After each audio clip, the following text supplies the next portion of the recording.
The New Orleans Saints return to the scene of one of the most heartbreaking losses in franchise history, looking for a better result here in Minneapolis. I'm John DeShazier. Thanks for joining me here on Facebook Live for the New Orleans Saints pregame report. And we're at US Bank Stadium where the Saints, 5-1 and winners of 5 straight, are about to take on the Minnesota Vikings 4-2-1 here at US Bank. Sunday Night Football nationally televised game on NBC, and so certainly the stakes are high for the Saints. And of course we know the results of the last time that the Saints were here, a 29-24 loss in the NFC divisional playoffs on the last play of regulation. Again, one of the most heartbreaking losses in Saints franchise history. And there is some familiarity here, obviously. 3 times the Saints will have played the Vikings in their last 25 games, including tonight's national TV game. So a huge familiarity between these two teams. Obviously, a little bit of a rivalry maybe brewing there. They don't see each other a whole lot, and I know the Saints are kind of downplaying it, but look, when you lose the way they lost last year and when you get eliminated the way the Saints lost last year, it has to sting a little bit, and certainly they're looking for a better result and a needed result because the Saints 5-1 need to stay ahead of the Carolina Panthers in the NFC South division. The Panthers only have 2 losses, so the Saints 1 ahead in the loss column, and they need to win to stay ahead of those Panthers. How will the Saints do so? Well, let's look to the defense. First of all, there's a new face, Eli Apple at cornerback. He's going to play left cornerback, and it looks like he will start in this game. Reports are he will start. Ken Crawley, who started the first 6 games, will be inactive in this game.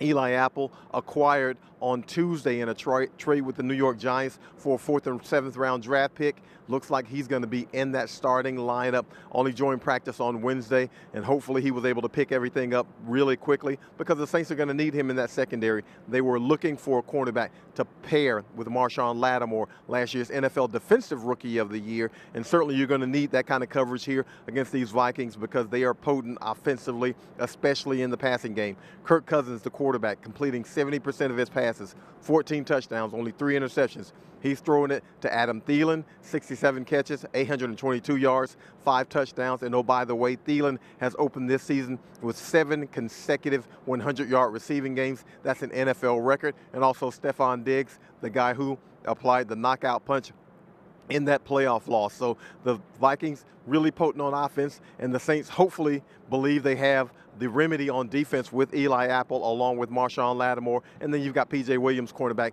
playing that nickel. So they're going to be busy tonight here in US Bank Stadium. Saints also need to get some pressure on the quarterback as usual. 19 sacks allowed by the Vikings to Cousins this season, and the Saints certainly are able to get after the quarterback with Cam Jordan, defensive end, 5 sacks, and certainly Alex Okafor, another couple sacks. So they've been able to apply some pressure since the season opening game, that loss against Tampa Bay. They didn't have any sacks in that game, but they've had 13 sacks since then. So they've been turning up the heat a little bit lately.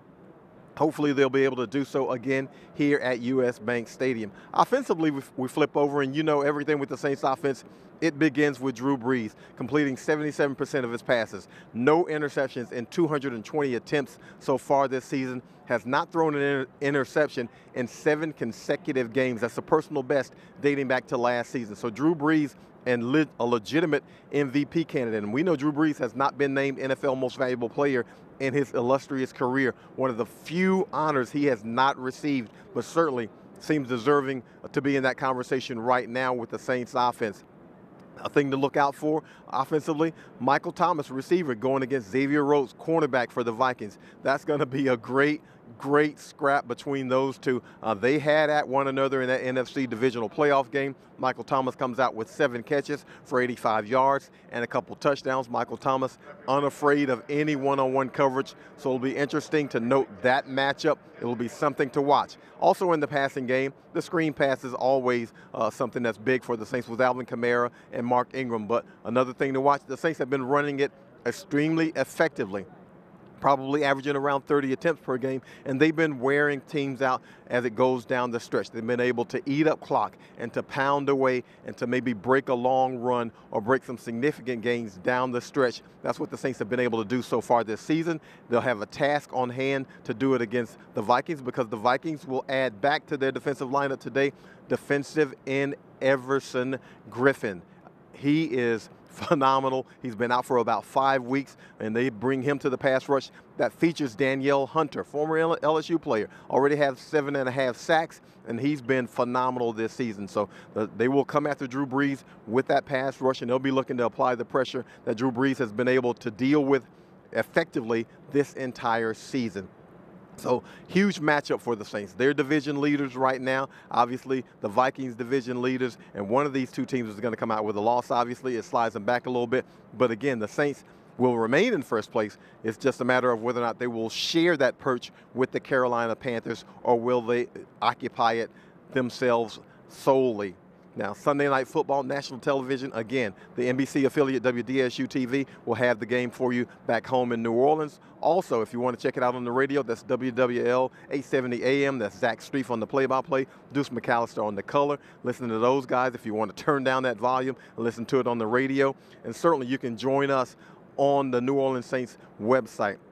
We will have box scores, and we'll have statistics as the game progresses and it continues to go on. So we'll have you up to date with whatever is going on in the game, and also our Twitter feed, NewOrleansSaints.com, as well as myself. I'm John DeShazier. I will be on Twitter throughout this game. And post-game, certainly join us for the post-game report with myself, Caroline Gonzalez, and Michael Lewis. Again, we're here at US Bank Stadium looking for a big, big tilt between the Saints and the Vikings here. Going to be a fantastic game. Hopefully the Saints will come out with a better result than the last couple of times they've been here. They certainly have the familiarity. They believe they have the team to do so.